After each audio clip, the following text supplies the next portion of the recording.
Good day everyone, we are the Group 4 and we will be discussing the Comprehensive Agrarian Reform Program of our former presidents Diosdado Macapagal and Ferdinand Marcos Sr. Facilitators. Before we start the Comprehensive Agrarian Reform Program of the President mentioned earlier, let us know first what is Comprehensive Agrarian Reform Program. So, the Comprehensive Agrarian Reform Program, more commonly known as CARP, is an agrarian reform law of the Philippines whose legal basis is the Republic Act No. 6657, otherwise known as the Comprehensive Agrarian Reform Law or CARL.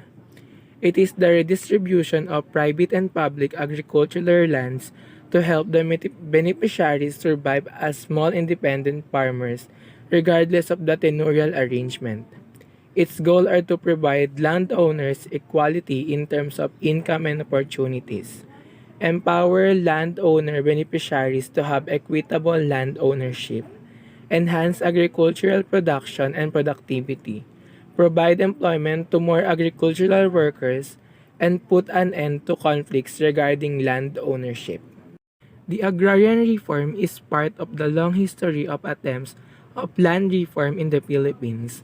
The law was outlined by former President Corazon C. Aquino through Presidential Proclamation 131 and Executive Order 229 on June 22, 1987, and it was enacted by the 8th Congress of the Philippines and signed by Aquino on June 10, 1988. In 1998, which was the year that it was scheduled to be completed, the Congress enacted Republic Act No. 8532 to allocate additional funds for the program and extending the automatic appropriation of ill-gotten wealth recovered by the Presidential Commission on Good Government (PCGG) for CARP until the year 2008. It has now started the comprehensive agrarian reform program of Diosdado Pangan Macapagal. Diosdado P. Macapagal is a Filipino lawyer, poet, and a politician who served as the ninth president of the Philippines, serving from 1961 to 1965, and the sixth vice president, serving from 1957 to 1961. He also served as a member of the House of Representatives and headed the Constitutional Convention of 1970. During his term, the Comprehensive Agrarian Reform Program enacted the following law: Republic Act No. 3844 of August 8, 1963, the Agricultural Land Reform Code, abolished shared tenancy, institutional leasehold, set retention limit at 75 hectares, invested rights of preemption and redemption for tenant farmers, provide for an administrative machinery for implementation, institutionalize a judicial system of agrarian cases, incorporated extension, marketing and supervised credit system of service of farmer beneficiaries. The Republic Act was hailed as one that would emancipate Filipino farmers from the bondage of tenancy. The main provision of the Agricultural Land Reform Code are to establish and encourage the formation of family-sized farms as the basis for Philippine agriculture, to improve the lives of farmers by liberating them from harmful practices such as illegal interest rates, to encourage greater productivity and increased income of small farmers, to apply labor laws equally regardless of status, to provide a land settlement program and promote equitable distribution of land, and lastly, to make poor farmers self-reliant, responsible citizens to strengthen society. Implementation. The Comprehensive Agrarian Reform Program was introduced by the Philippine President Diosdado Macapagal in the 1960s as a response to the growing need for agrarian reform in the country. The program aimed to distribute land to farmers, end tenancy, and improve the lives of rural Filipinos. The implementation of the program involved several key steps. First, land distribution. The program aimed to distribute public and private agricultural lands to farmer beneficiaries, with priority given to landless farmers and those with limited land holdings. Second, tenant reform. Carp aimed to end tenancy and provide land security to tenant farmers. It provided for the conversion of tenant-farmer relationship into leasehold or owner-cultivator relationships. Third, agricultural support services. The program provided extension and credit services as well as marketing support to help farmers improve their livelihoods and increase their income. Fourth, institution building. CARP aimed to strengthen the administrative and judicial system in charge of implementing agrarian reform. The Department of Agrarian Reform was created to oversee the implementation of the program, and a system of agrarian courts was established to handle disputes between landlords and tenants. And last, funding. The program was funded through a combination of government resources, foreign assistance, and contributions from beneficiaries. Overall, the CARP was an ambitious effort to address the unequal distribution of land in the Philippines and improve the lives of rural Filipinos through agrarian reform. Results. The results of the comprehensive agrarian reform program implemented by President Diosdado Macapagal were mixed. Challenges. Landlord resistance. Some resisted the implementation of the program, leading to delays and disputes in the distribution of land to farmer beneficiaries. Next, the funding. The program faced a chronic shortage of funding, which limited its ability to achieve its goals and fully implement the program. The third, implementation issues. There were issues with the implementation of the program, including corruption, lack of transparency and efficiency, and last, lack of support services. Despite the provision of extension and credit services, many farmer beneficiaries did not receive adequate support to improve their livelihoods and increase their income. These are the achievements of President Diosdado Macapagal. Institutional strengthening. The creation of the Department of Agrarian Reform and the establishment of agrarian courts helped strengthen the administrative and judicial system in charge of implementing agrarian reform. CARP was successful in distributing large amounts of land to farmer beneficiaries, with over 4 million hectares of land distributed to more than 2 million beneficiaries. Tenancy reform. The program helped end tenancy and provided land security to tenant farmers, allowing them to own the land they cultivated. The program provided extension and credit services as well as marketing support to help farmers improve their livelihoods and increase their income. Overall, while the CARP had some successes, it also faced significant challenges in its implementation. Nevertheless, it remains a landmark program aimed at addressing the unequal distribution of land in the Philippines and improving the lives of rural Filipinos through agrarian reform. The Comprehensive Agrarian Reform Program of Diosdado Macapagal aimed to address the issue of landlessness in the Philippines and promote social justice. The program aimed to distribute land to rural poor, improve their standards of living, and reduce poverty in the countryside. However, the implementation of the program faced challenges, including resistance from large landholders, insufficient funds, and bureaucratic delays. As a result of many of goals of the program were not fully realized. In conclusion, while the CRP of the Estado Macapagal was a well-intentioned effort to address the issue of landlessness and promote social justice, its implementation faced significant challenges that hindered its success.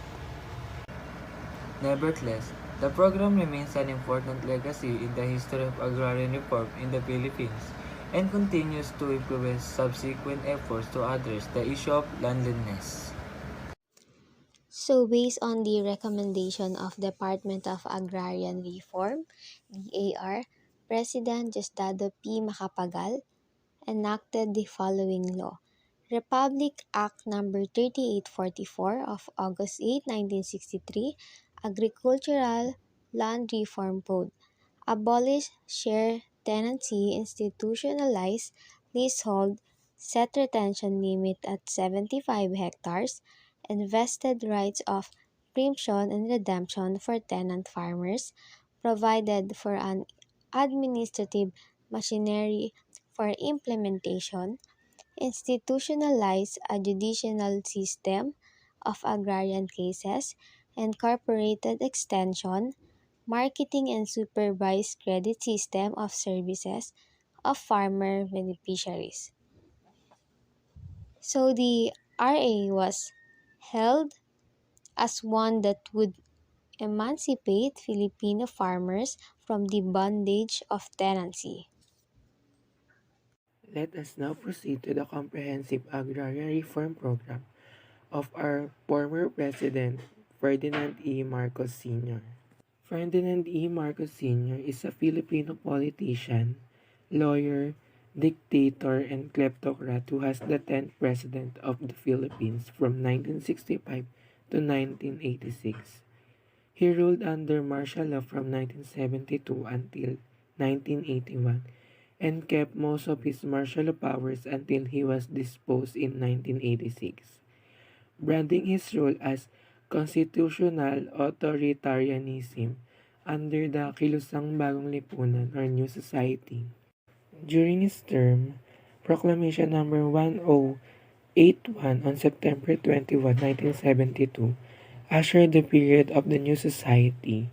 5 days after the proclamation of martial law, the entire country was proclaimed a land reform area and simultaneously the agrarian reform program was decreed. And for his comprehensive agrarian reform program, President Marcos enacted the following laws: Republic Act Number 6389, Code of Agrarian Reform, and Republic Act Number 6390 of 1971 created the Department of Agrarian Reform and the Agrarian Reform Special Account Fund. It strengthened the position of farmers and expanded the scope of agrarian reform. Presidential Decree Number 2, September 26, 1972, declared the country under Land Reform Program.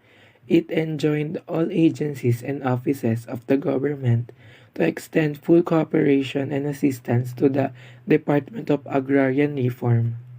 It also activated the Agrarian Reform Coordinating Council. Presidential Decree Number 27, October 21, 1972, restricted land reform scope to tenanted rice and corn lands and set the retention limit at 7 hectares. Marcos' agrarian reform program also falls within an agricultural development strategy that was initially formulated by scientists and researchers and funded by the Ford and Rockefeller Foundation through the International Rice Research Institute.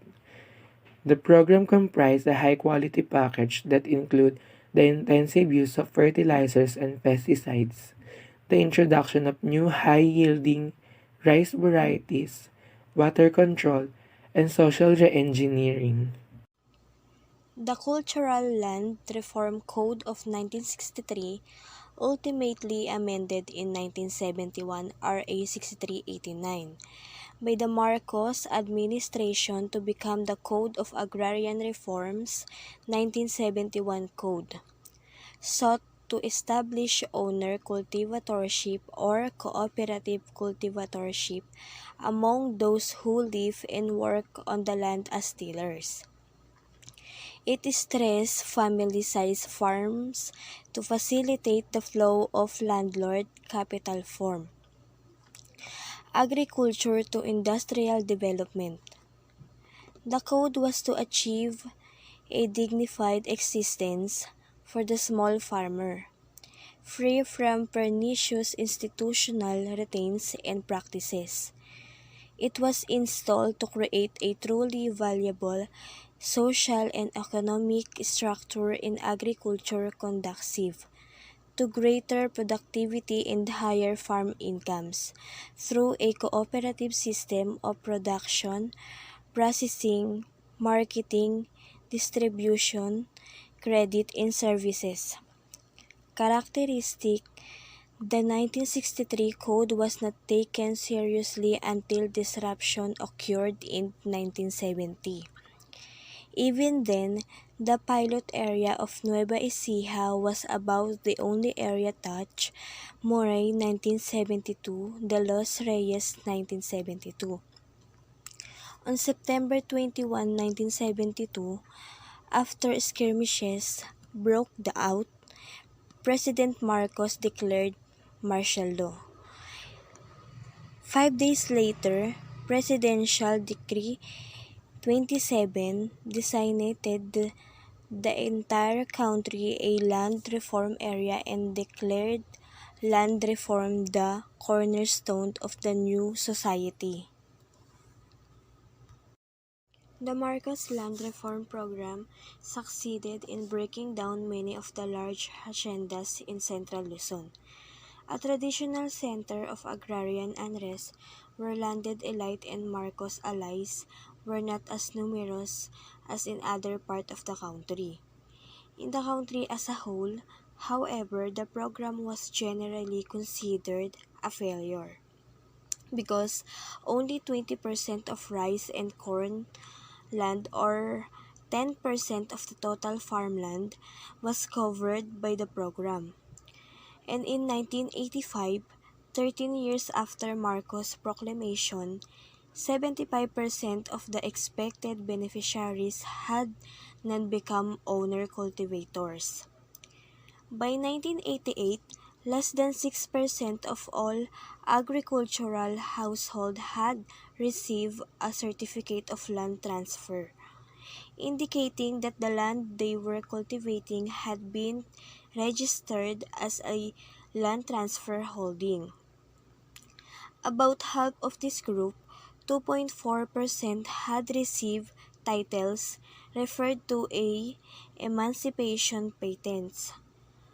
Political commitment on the part of the government waned rather quickly after Marcos succeeded in undermining the strength of land elites who had opposed him. Even where efforts were made, implementation was selective, mismanaged, and subject to considerable graft and corruption. In conclusion, the agrarian reform program initiated by Ferdinand E. Marcos sought to address some of the long-standing issues of land tenure in the Philippines. Through the implementation of presidential decrees, Marcos sought to redistribute land to farmers, increase food production, and support agricultural services. However, the program was hampered by a lack of funding and the pervasive corruption in the country. Despite these shortcomings, Marcos' agrarian reform program laid the groundwork for future reform efforts, and his legacy still lives on in Philippine laws. In terms of land redistribution, Marcos' program sought to break up the large land estates owned by powerful landowners and redistribute the land to small farmers. This was done through the issuance of presidential decrees, which were the basis for the Comprehensive Agrarian Reform Law, or CARL, of 1988. Additionally, the program sought to provide loans and grants to farmers, as well as support services such as agricultural extension, credit, and marketing. The program also sought to increase food production by providing incentives for farmers to increase yields and by introducing new crops and technologies. Overall, Ferdinand E. Marcos' Agrarian Reform Program was an ambitious effort to address centuries-long land tenure issues in the Philippines. While it was not without its flaws, it did manage to lay the groundwork for future reform.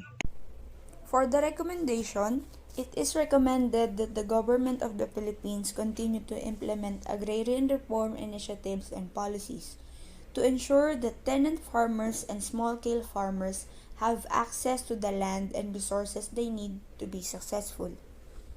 Also, widening the scope of the agrarian reform is recommended. Instead of just focusing on rice and corn farmers, we can also help farmers of coconut, sugarcane, and more.